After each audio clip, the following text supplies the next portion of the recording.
በረከት ከታመመ ከህመሙ ድኖ ወደ ቤት ተመልሷል። እንግዲህ ዙፋን በደስታ ቤቱንም ስትቀውጠው ነበረ። ትዝታ እህቷንም ለመግደል በትራስ አፍና ግን ደግሞ ምኞት አድናታለች። እንግዲህ አሁን ላይ ብርቱካን እህቷንም ማጥፋት እህቴ ቀድሜ ከዚህ ቤት ማስወገድ አለብኝ ብላ ነበረ ያሰበችው። ሰላሞችና የተከበራችሁ ቤተሰቦቼ እንዴት ናችሁ? ሰላም ብያለሁ። በያላችሁበት ሰላማችሁ ይብዛልኝ። እና እንግዲህ ትዝታ አሁን ላይ ሁሉንም ነገር ከሷ ፊት ለፊት እየገባችባትና እሷ ከመግባቷ በፊት ቀድማ ስለሱ ሁሉንም ነገር ስለምታጣራባት በፍጥነት ቤኪም ሳይመጣ ትዝታን ከዚህ ቤት ላስወግዳት ብላ ነበረ እንግዲህ እርምጃዋ ጀመረችው። ትዝታም አገር ሰላም ነው ብላ እንግዲህ ብርቱካን እህቷንም ለማጥፋት ትራስ ይዛ ወደ ተኛችበት ቦታ ሄዳ ነበረ። ትዝታም በሰላም እንቅልፏ ተኝታለች። ነገር ግን ብርቱካን ስራዋንም ለመስራት ከዛ ከእንቅልፉም በዛውም ለማሰናበት ነበረ ፍላጎቷ። እንግዲህ በተቻላት አቅም እስከሚበቃ ድረስ በትራስ ካፈነቻት በኋላ ለመግደል ነበረ የሞከረችው። ግን ደግሞ ምኞት ትደርሳለች። ምኞት ደርሳ ብርቱካንንም የያዘችው ትራስ ትነጥቃትና እንግዲህ ትነቃለች። ትዝታ በጣም ተናንቋት ነበረ። አሁን ላይ የበለጠ እሷንም አለመግደሏ በጣም እና እንዴት ታስተውኛለሽ? አጥፍቻት ነበርኩ፣ ግዴታ መግደል አለብኝ፣ መሞት አለባት ብላ ነበረ የተናገረችው። በዚህ ሰዓት ትዝታ እንግዲህ በጣም ለራሷ ስትታገል ነበረ ያዳነቻት። እንኳንም እሷ ለምንም አላሰበቻትም ነበረ። ብርቱካን ትዝታን አለመግደሏ በጣም አስጨንቋት የበለጠ ስለተረፈች ተናዳም ነበረ ወደ ክፍሏ የሄደችው። ምኞትም እንዴት እናንተ አሁን እውነትም እህትማማቾች ናችሁ እንዴ? መቼም እህትማማቾች ልትሆኑ አትችሉም እያለች እንግዲህ በጣም ተገርማ ነበረ። ነገር ግን በዚህ መሀል ከባድ የሆነ ነገር ነበር እንዲፈጠር ያደረገችው። ምኞት አሁን ላይ የበለጠ ብርቱካን ሳይሆን በትራስ አፍና ልትገድላት የነበረው የሚመስለው ብርቱካን ሳይሆን ምኞት እንዳፈነቻት አስባ ነበረ። ምኞት ላይ በጣም ስትጮህባት ነበረ። በጣም ተናዳ የብርቱካን እልህ ምኞት ላይ ስትወጣ ነበረ። ትዝታ በጣም ተበሳጭታለች። እንግዲህ ኤልሳ በረከትንም ስታዋራው ነበረ። በረከት ወደ ቤት መሄድ አለብኝ፣ ከዚህ በላይ ብርቱካን እዛ ቤት ውስጥ መቆየት የለባትም፣ ከዚህ በላይ እዛ ቤት ውስጥ ከቆየች እናቴና እህቴን ትጎዳብኛለች በማለት ነበረ የተናገረው። እና ደግሞ ለምንድን ነው የምትጨናነቀው? እህት እኮ ምንም አትሆንም ቤኪ፣ እና አንተ ከዚህ በላይ መዳን አለብህ ብላ ነበረ። በረከትም ወደዛ ቤት እንዳይመለስ ኤልሳ በጣም ስትሟገተው ነበረ። በረከት ግን በጭራሽ እምቢ ብሎ እንግዲህ ከኤልሳ ጋር ጸብ ውስጥ አስገብቶታል። ኤልሳ ለበረከት በጣም አስባና ተጨንቃ አንተ በጭራሽ ወደዛ ቤት ተመልሰህ መሄድም ያለብክ በጣም ስትድንና ከዚህ ህመምክ ሲሻልክ ነው ብላ ነበረ እንዳይሄድ ያደረገችው። በረከት ግን ሊሰማት አልቻለም። በጣም ተጨንቆ ስለነበረ በረከት እንግዲህ ምንም ስላልሰማት ወደ ዙፋን ስልክ ትደውላለች ኤልሳ። በመሀልም እንግዲህ አሁን ላይ ወደ ክፍሏ ሄዳ በጣም ተጨንቃለች። አለመሞቷ በጣም የበለጠ አስከፍቷትና ብርቱካንም መሞት ነበረባት። እንዴት ነው የዳነችው በማለት ነበረ በእልህ ስታወራ የቆየችው። በዚህ ሰዓት ግን ትዝታም ፊቷ ተጣጥባ ወደ እሷ ክፍል ታመራለች። እኔን በዚህ ናክል መግደል አትችም፣ እኔን ማስወገድ አትችም እያለች ትዝታም ለብርቱካን በጣም ስትዝትባት ነበረ። እና ደግሞ ቤኪን ከኔ ወስደሻል እና ድጋሚ ህይወቴን ለመንጠቅ እንዴት አሰብሽው? እንዴት ደፈርሽ? እያለች ትዝታ ብርቱካን ላይ ስትጮህባት ነበረ። ብርቱካን ምንም ነገር እንዳልተፈጠረ እና ደግሞ ግዴታ አንቺ ከዚህ ህይወት ከኔ ህይወት መውጣት አለብሽ፣ መትረፍ የለብሽም ብላ እህቷንም አለመግደሏ ለትዝታ ፊት ስትሟገታት ነበረ። አሁን ግን ዝም ምልሽ እንዳይመስልሽ ቤኪን ከእጄ ስትወስጅብኝ ዝም ብዬሻለሁና እና ደግሞ ህይወትሽ አሁን ላይ አብቅቶልሻል እና ቤኪንም ስትመርዢው ሁሉንም ዝም ብያለሁ። አሁን ላይ በጣም ትግስቴን ተፈታትነሽዋልና ከዚህ ህይወት ትወጫለሽ ቅራቅንቦሽን ሰብስቢ ነበረ ያለቻት ትዝታ ለብርቱካን። ብርቱካን አንቺ ነሽ እንዴ እኔን እንዲምትናገሪኝ እያለች በጣም ብርቱካን ተበሳጭታም ነበረ።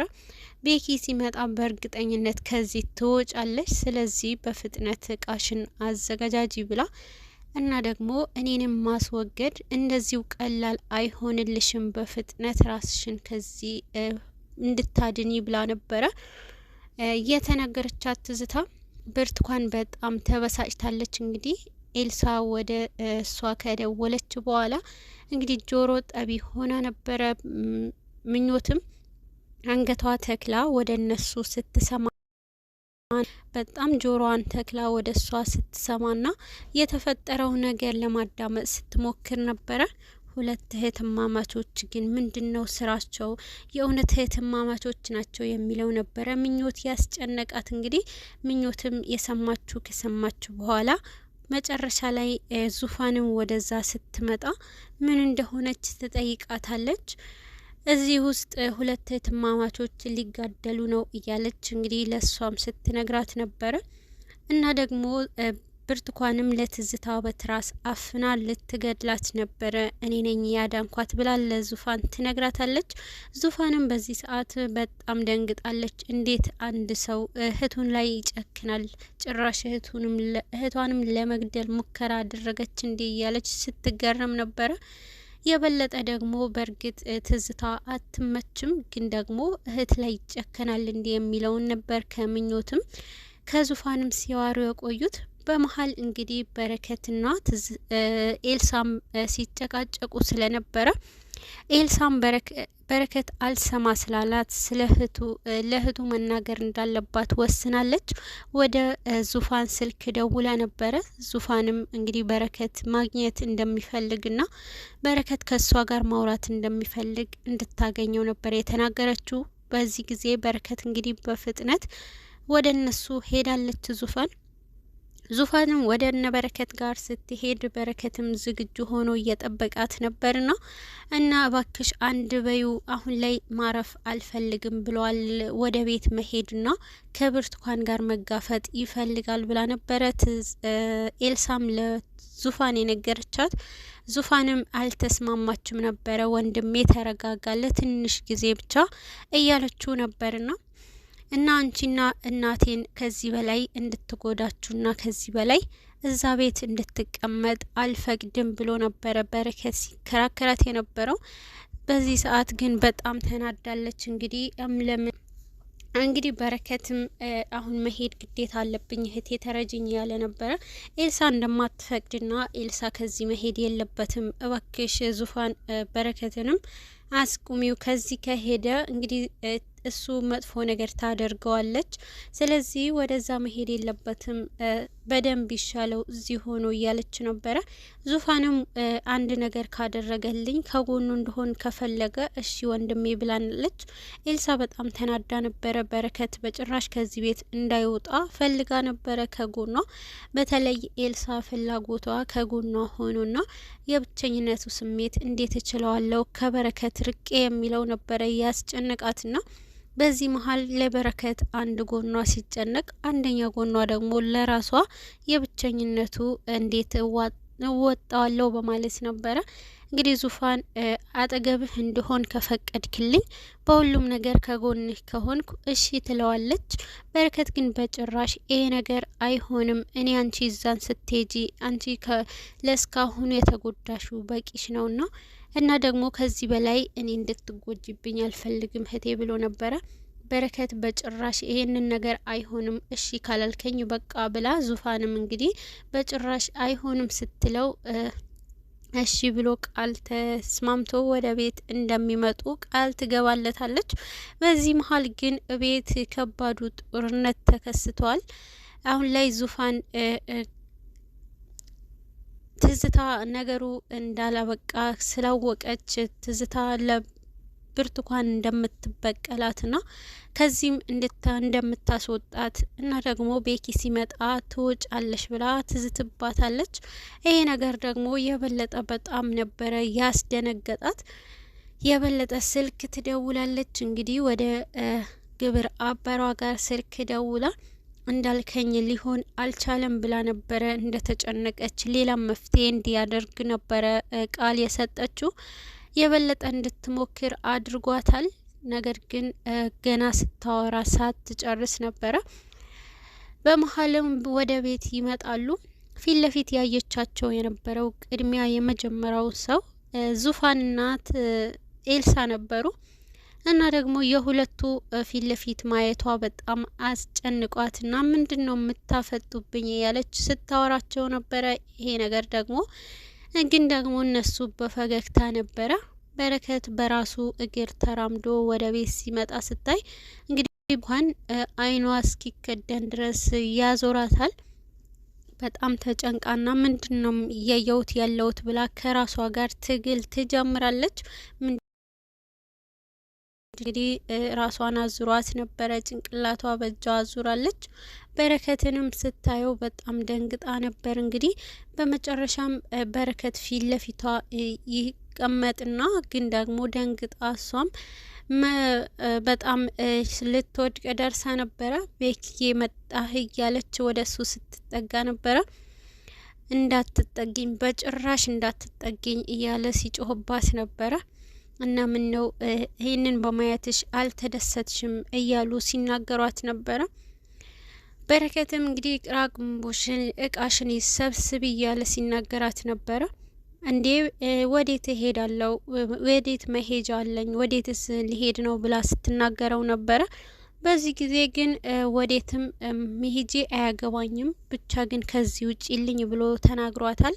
በዚህ ሰዓት እንዴት እንደዚህ ትለኛለክ?